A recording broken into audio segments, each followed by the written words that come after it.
The first hour after midnight, January 1st, 466 AD, a teenage emperor steps out of his sister's chambers into the dark corridor of Xincai Palace. He is carrying a bow. He is going to shoot ghosts.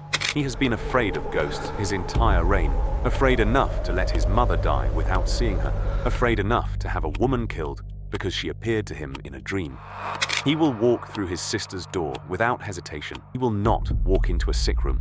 He moves through the corridor toward the bamboo hall at the garden's edge, in the consort's wing behind him. His aunt lives under a name that is not her own. He steps inside. He raises his bow. He fires into the black. Somewhere in this palace, a man he stripped naked and threw into a pit of mud has been waiting for exactly this. He fires again. Then the dark fires back. A sister in the wrong chambers. An aunt under a false name. A man with a grudge in the dark. To understand how one emperor accumulated all three, and what it cost him, we need to go back to the dynasty that built him. Drop a comment with your city and country. You know Caligula. This is worse. Because once you see what this family did to itself, what power does to people who believed they were untouchable, you will never look at the word emperor the same way again. 5th century China. The Liu Song dynasty, one of a string of short, violent southern kingdoms that rose and fell like tides while the north fractured into warring states. This is not Rome, but the logic is identical. One throne, infinite claimants, and a moral code that made every act of violence carry double weight. In the world Liu Ziye was born into, honoring your parents and ancestors was the bedrock of how power was supposed to work.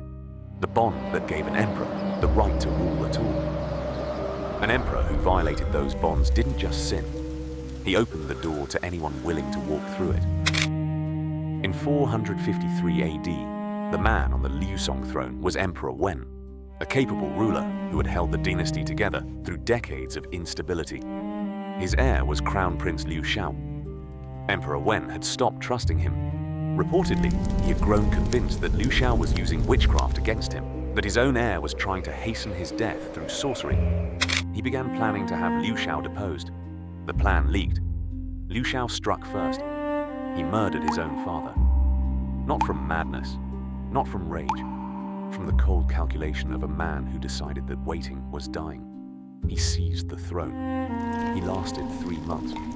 Because the moment Liu Shao committed patricide, every prince with an army had a reason to march.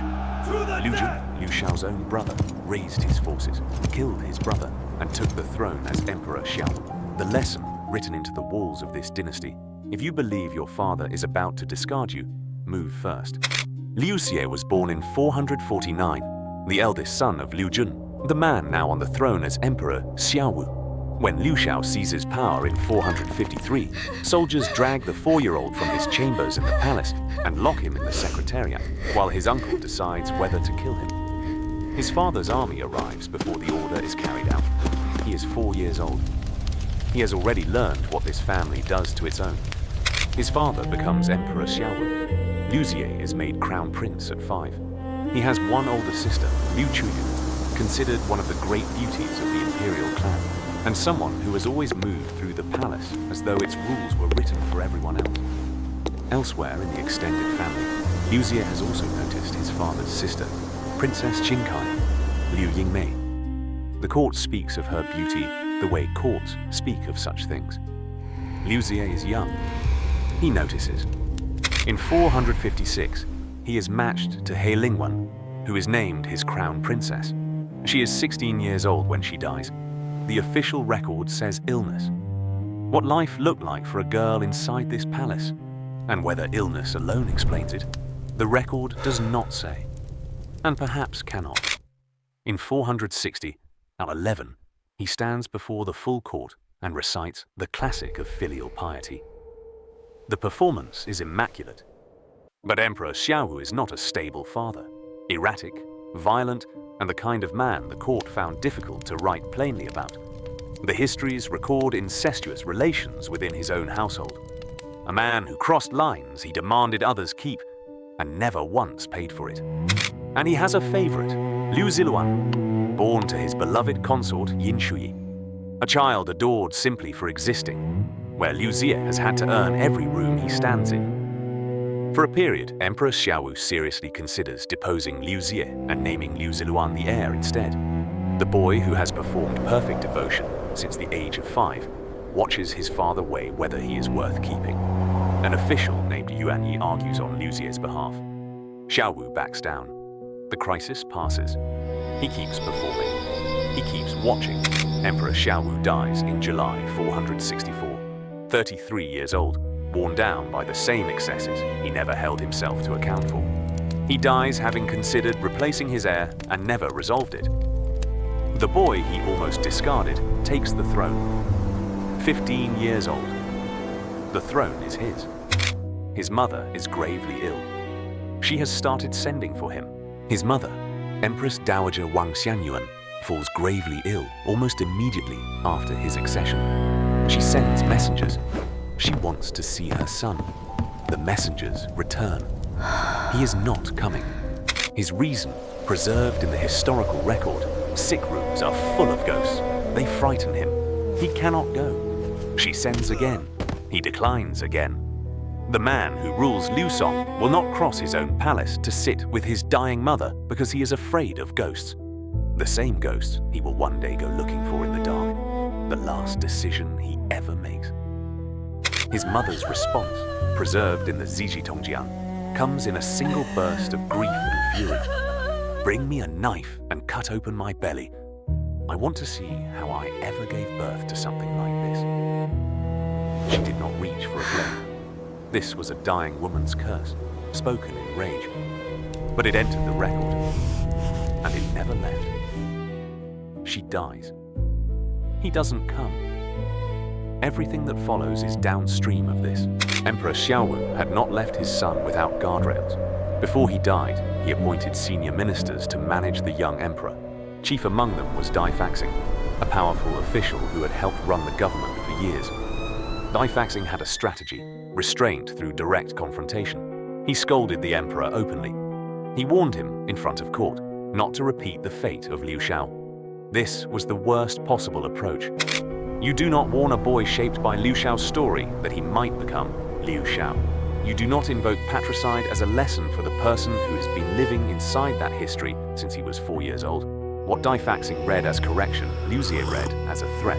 In the autumn of 465, Liu Ziye conspires with a palace eunuch to fabricate treason charges. Faxing is forced to commit suicide. His ally, Chao Shangji, is removed.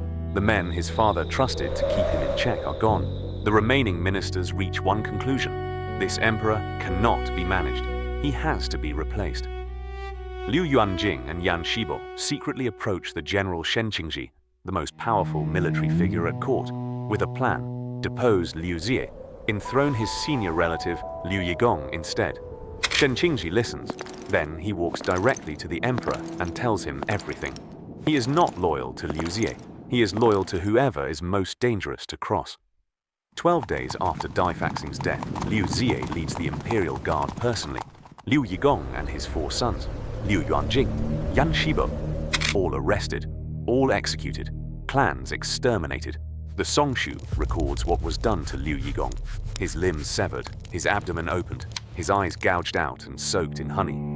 Liu Ziye named them Ghost Eye Dumplings. He is 15 years old. Every person who tried to restrain Liu Ziye made him worse. Faxing tried confrontation, died for it. The regents tried to replace him, died for it. And standing at his side, rewarded, is Shen Qingji, the man who just proved that betrayal is more profitable than loyalty. Every check is gone. He goes to see his father. He walks into the imperial ancestral temple, past the portrait of Emperor Wen. Nods. He stops in front of Emperor Xiao's portrait. All his life, he recited the classic of filial piety. He performed perfect devotion to a father who quietly loved another son more. That father is now safely dead. He calls for the court painter. His father's nose in the portrait is too small. Have it enlarged. In the slang of this court, a grotesque nose marked a man as common, low, drunk. He called his dead father a boozy, big-nosed wretch. Then he ordered buckets of dung poured over his father's tomb. In this world, desecrating an ancestor's tomb is not just disrespect. It is a public declaration that the bonds of heaven and earth have no claim on you. Then he kills Liu Ziye, the boy his father loved more than him. Somewhere between 7 and 9 years old, he kills Liu Ziye's full brother, has their mother's tomb excavated and desecrated. The resentment that a boy spent years performing his way through has finally found its hands. By this point, every external restraint has been removed. His guardians are dead. The children who might have replaced him are gone. There are no limits left. Not even the ones that family is supposed to provide. Liu Chuyu is Liu Ziye's only full bloodline sister. She was considered one of the great beauties of the Liu Song court, married to a man named Heji, and living in theory within the structure of the imperial clan. In practice, from the moment Liu Ziye becomes emperor, she is beside him. She travels with him when he leaves the palace. She moves through court with a freedom that married princesses are not supposed to have. The court records this. The court does not explain it. And then she makes a demand that no one in the room can quite believe she is making out loud. Though we are both children of the late emperor, your 6 palaces hold tens of thousands of women, while I have only one husband. How is this considered fair? She is not speaking in the abstract. She is standing in a court she has been moving through as if she belongs there, pointing at the man she travels with everywhere and demanding to know why the arrangement is unequal.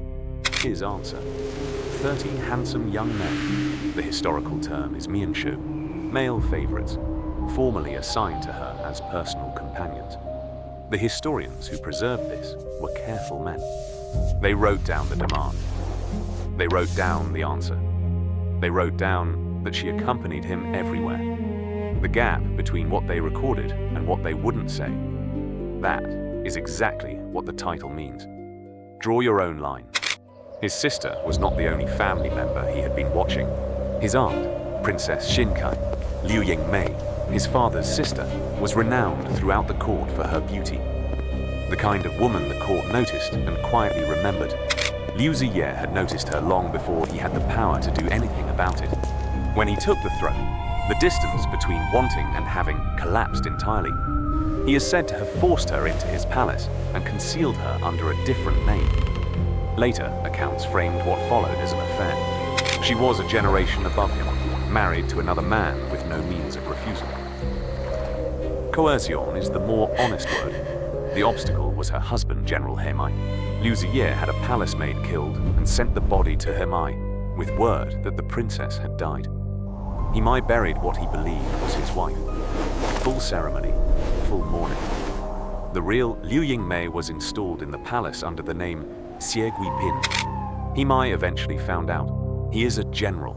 He knows what happens to men who move against the emperor. He has buried a woman who was still alive and learned that his grief was a performance staged for him. He joins a conspiracy to depose Liu Ziye. The conspiracy is discovered. Liu Ziye personally leads troops and kills him. Then General Shen Qingji, the man who saved Liu Ziye by betraying the first conspiracy, approaches the emperor one final time. He urges caution. He says things cannot continue this way. Liu Ziye poisons him. The man who protected him from the first plot is killed for suggesting the second one was a warning. He has no protector left. He has no restraint left. And he has not run out of family yet. You are Hemai. You have just found out the truth. Your wife is alive, kept in the palace under a stranger's name, while you buried a body that wasn't hers. The emperor is untouchable. Your soldiers are loyal. Your allies are ready. Do you raise the banner, or do you walk away and let it go? I read every single comment. Drop your answer below, and if you've stayed this far, you're not here by accident. You care what history actually did to the people trapped inside it, not just what the textbook says happened afterward. That makes you one of the remnants, the viewers who want the buried chapters, not the safe summary. Like and subscribe so the algorithm knows these stories still matter. Using Hemai's execution as justification, Liu Ziye turns on his younger brother, Liu Zixun, Prince of Jinyan. The reasoning reveals the state of his mind. Emperor Wen was a third son. Emperor Shao was a third son. Liu Zixun, the very brother Hemai had wanted on the throne. is also a third son. In this dynasty's recent pattern, third sons become emperors. Liu Ziye is a number on a list. He sends an attendant named Zhu Jingyun to Xunyang, carrying a vial of poison and one order: deliver it and wait. Zhu Jingyun walks slowly. He leaks the mission along the route. We don't know why. Conscience, calculation, a private judgment about which side was going to win. But someone in this story looked at what was in the vial and decided that Liu Ziye should live. By the time Zhu Jingyun arrives in Xunyang, Liu Zixun's advisor, Deng Wan, has already drawn his own conclusions about what the emperor intends for his lord.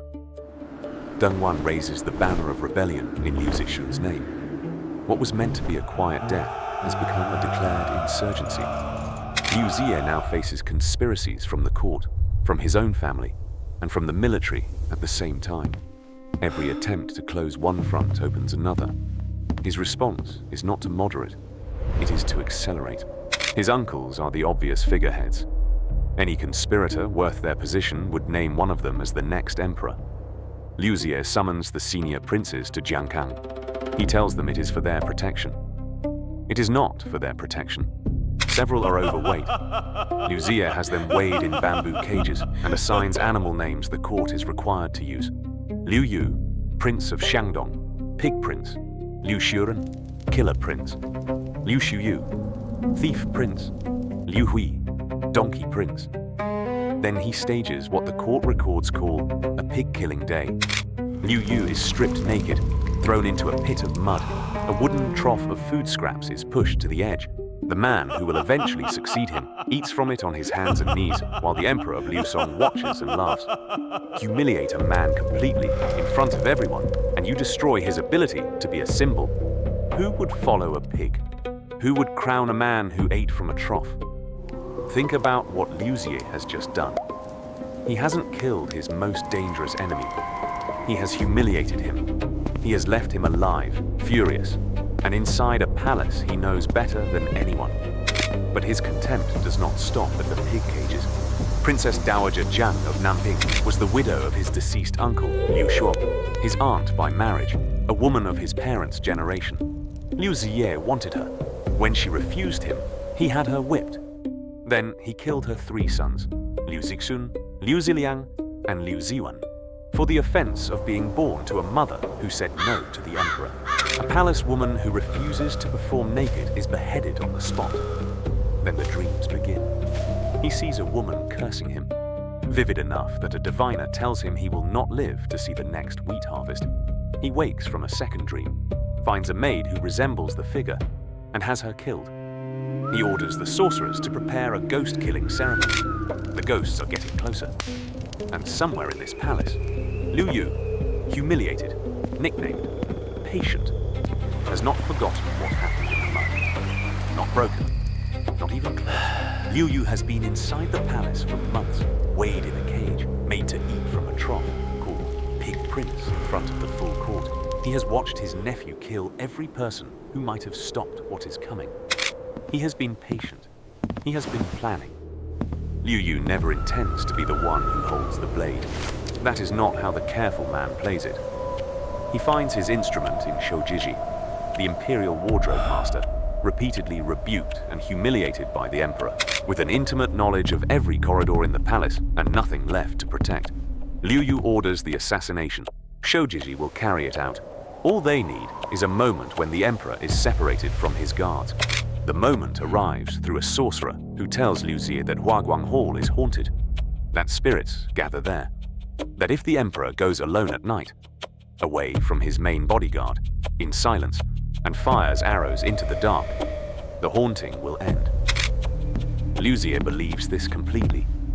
He has been afraid of ghosts his entire reign, afraid enough to let his mother die without seeing her, afraid enough to have a woman killed because she appeared to him in a dream.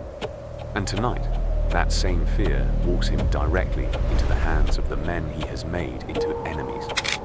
January 1st, 466. The emperor goes to Huaguang Hall. He raises his bow. He fires arrows into the dark. Then the dark fires back.